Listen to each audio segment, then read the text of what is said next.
Salutations. We find ourselves right around the corner from perhaps the most controversial holiday permeating through our contemporary epoch of cultural re-examination relative to the mainstream application of critical race theory promulgated by academics, indigenous rights advocates, and social justice advocates, thus being the institution of Columbus Day.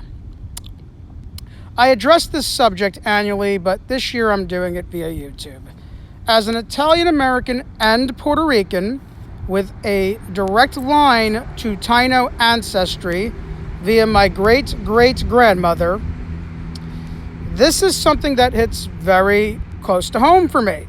However, I will address this from the Italian-American side because this is the side that needs to hear this the most.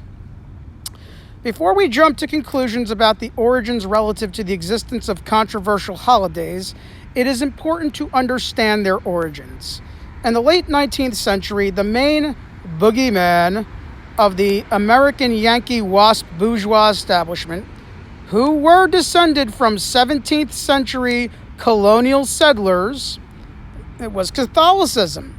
Communities of white reactionaries who were affiliated themselves with the Ku Klux Klan, they did not merely terrorize recently emancipated black communities, they also torched Catholic churches to the ground.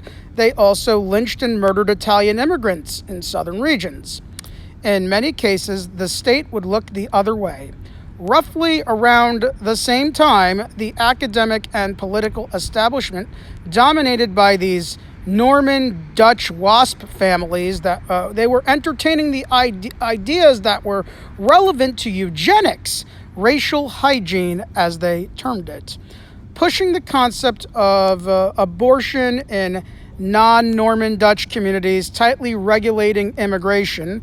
Thus is the reason why they created Ellis Island, as a means to control the flood of Eastern European and Mediterranean, as they quoted, mongrels, as they termed us, and invented the pseudoscience based around Nordic or Norman Germanic Teutonic WASP supremacy, using this so-called science as a non-religious justification in terms of how and why their Norman Germanic Calvinist ancestors were able to tame North America and conquer the indigenous.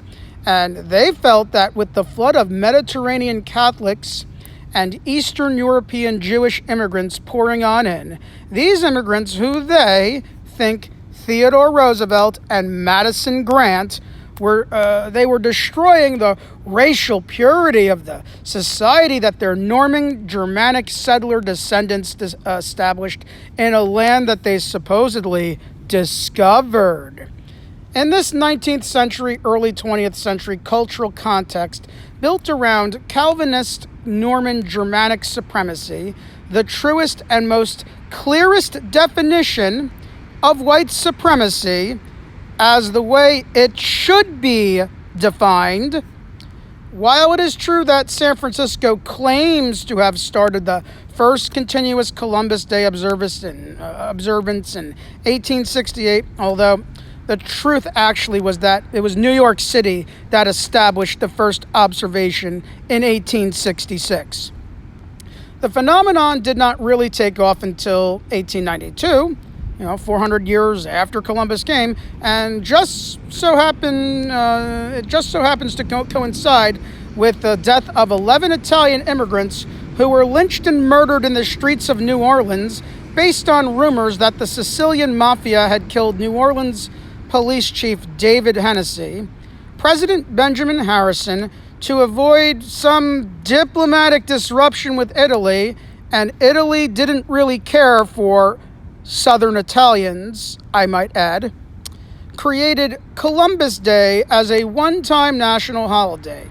However, in response to the advent of race science, claiming that Mediterranean races were inferior to Norman Germanic peoples, Italian Catholic societies, think the Knights of Columbus, and Italian Catholic parishes began to raise money to erect Columbus statues throughout the Northeast United States in the heart of Yankee Wasp country, as a way to tell the Anglo-American establishment to shove it.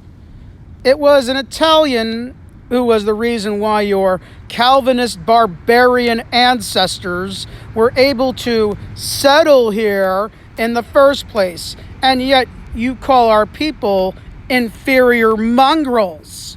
Yeah. Columbus Day originally was not so much established around this perception of so-called white supremacy as ahistorical contemporary bourgeois leftists in academia and decolonization circles frame it. Italian immigrant Catholic communities in the late 19th and early 20th centuries. And to make it clear, while I appreciate the purely philosophical doctrine of Christianity, I am not apologizing for the Roman Catholic Church. I have as much contempt for the Roman Catholic Church as I do for the Anglican Communion, which are both engaged in very immoral operations relative to dirty money laundering, land theft, and child pedophilia. Yeah, the Italian Catholic immigrant communities of the day were not basing Columbus Day celebrations on the premise of celebrating indigenous genocide and colonialism, more so as they were defying the Anglo-Wasp establishment, which was promulgating notions that people from Southern Europe were racially inferior and could never be truly American. As the 20th century progressed, Columbus Day would be heavily emphasized in Italian-heavy urban communities, usually by urban Democratic Party machines, think Tammany Hall, as a form of establishment pandering to solicit votes from the Italian-American community. Columbus Day would lose its original meaning and become tokenized with the emphasis of assimilation to appeal to Anglo-bourgeois values. Then after World War II, what I call the Great Compromise occurred. Southern European, Eastern European, Japanese, and other previously so-called lesser races, as viewed by the Norman Germanic establishment, were admitted entry into the spheres of the petty bourgeois, and if they kissed enough Anglo-bourgeois ass, even the spheres of the bourgeois themselves, as a concession for fighting Nazi Germany, a monster that the bourgeois eugenicists created, mind you, and Imperial Japan during the Second World War. This was done purely as a way to discourage ethnic white-passing communities from forming cross-class, cross-racial, cross-gender alliances with the black and indigenous communities and females who were left behind during the Great Depression and who were starting to gain economic strength working in weapons and manufacturing facilities when they filled a labor shortage vacuum during World War II. The children of the formerly, quote-unquote, greaseball, mongrel Italian Catholic communities became Americanized and integrated members of what would become the European labor aristocracy, along with the Catholic Church they worshipped at as well. For now, it was communism that had superseded Catholicism as the boogeyman. Which takes us to today. Do I believe that Columbus statues need to be torn down and that Columbus Day needs to be phased out? For the most part, yes. For the most part.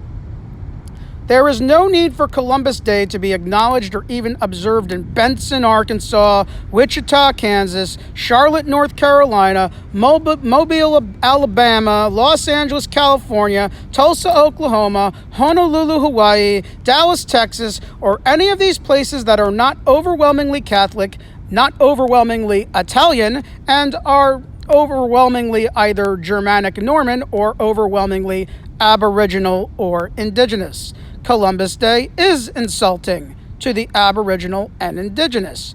We need to accept that fact.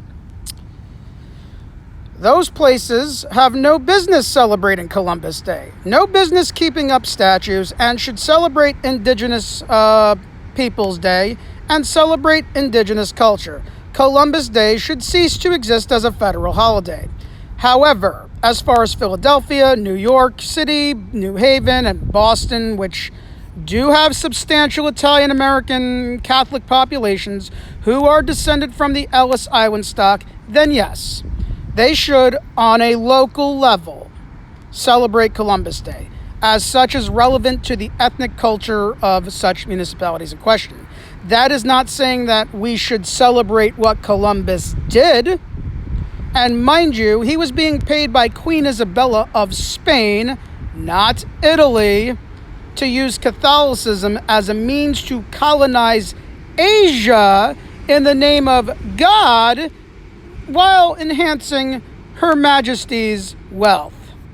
And not necessarily in the name of discovering America or even Italian pride, because the unified nation of Italy would not exist until almost 400 years later, and of which the unification of the Italian peninsula was the primary catalyst for why our southern Italian ancestors emigrated here to become Italian American, because the reigns of King Victor Emmanuel II and Umberto I made our ancestors' lives a living hell back in old country.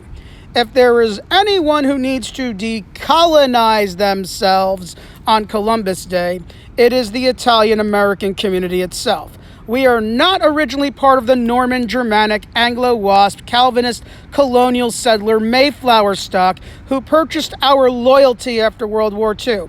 We are part of the Ellis Island stock, descendant from refugees and serfdom. And how did the Anglo-bourgeois establishment portray our people after they purchased our loyalty? They portrayed us as a bunch of sleazy, greasy, spray-tanned, juice-up, hyper-materialistic, hyper-sex-obsessed, mobbed-up mongrels like they used to call us back in the day. That is not our culture and should not be our culture.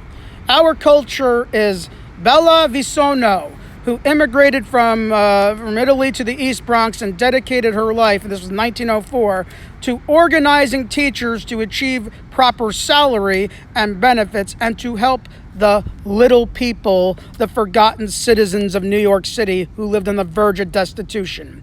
Our culture is Niccolò Sacco and Bartolomeo Vanzetti, who, despite their radical anarchist leanings and organizational efforts to fight for better working conditions, they were arrested and framed and on trumped-up murder charges and executed by the state to instill fear into the Italian-American community that we need to know our role and not rock the boat. Our culture is the long-forgotten East Harlem congressman from 1935 to 1951, Vito Marcantonio, who introduced civil rights legislation in the name of his black constituents, banning poll tax and to make lynchings a federal crime 3 decades before Lyndon B. Johnson signed off on the Civil Rights Act, who introduced 5 bills demanding Puerto Rico's independence from the United States, who introduced legislation to restore Spanish as the language of instruction in Puerto Rico's schools in the name of the children of Puerto Rico, who are being tortured by the prevailing system to fight cultural chauvinism and to correct past errors. Harry Truman enacted the law. What do you know? Who voted no on the anti-labor Taft-Hartley Act, and who was the only person in Congress to vote no in sending kids to go off and fight and die in Korea, and the only person in Congress to vote no on the contempt citations handed down from the House Committee of Un-American Activities. During his funeral procession, which included some 10,000 openly weeping Italians, Puerto Ricans, and African American people in the streets, W.E.B. Du Bois, the founder of the NAACP, served as one of his pallbearers, and Paul Robeson delivered his eulogy. Yeah, that's Vito Marcantonio. Look him up. Our culture is every Italian immigrant who joined the industrial workers of the world, who got arrested, who got killed, and yes, who also engaged in one of the largest general strikes in the history of the United States, shutting down a silk mill in Paterson, New Jersey in 1913, fighting for better working conditions, 8-hour working days, and weekends off. Sound familiar? And while that strike was defeated, that victory was attained later down the road. But now that victory is being undermined by the upper levels of capital, who want people working 3 jobs for minimum pay, 80 hours a week, so they can make a profit. That is our culture, and that is the culture we as Italian Americans need to reclaim. Because while we are descendant from refugees and serfs, we are also descendant from the most badass, kick-ass, radical, ethnic immigrant class to threaten the Anglo-Wasp power establishment in the United States. We need to decolonize ourselves from this typecast of being a bunch of reactionary, greased-up Jersey Shore mongering Guidos and Guidettes who cry over a Columbus statue that gets knocked down in Kansas. Like Vito Marcantonio, we need to stand in solidarity with the long oppressed indigenous communities, black communities, Latin American communities, and all communities that have been oppressed and were oppressed by the Anglo-Wasp bourgeois establishment that is seeking to turn us all against each other to protect their own interests in the late stage of the neoliberal era. A flag doesn't define us. The media doesn't define us. Our food doesn't define us. Although everybody loves pasta and pizza, that is true. And a statue of Christopher Columbus doesn't define us. What defined us and what defines us was our struggle against the Anglo-American establishment to make life better and easier for everyone who wasn't Anglo-American. That is the culture that we as Italian Americans need to reclaim. So, happy early Indigenous Pride Day to my Indigenous comrades. And happy Vito Marcantonio Day, because that's what it should be called. Because, honestly, my fellow Italian Americans, we really don't need to celebrate Christopher Columbus anymore. This is Comrade Pella, signing out.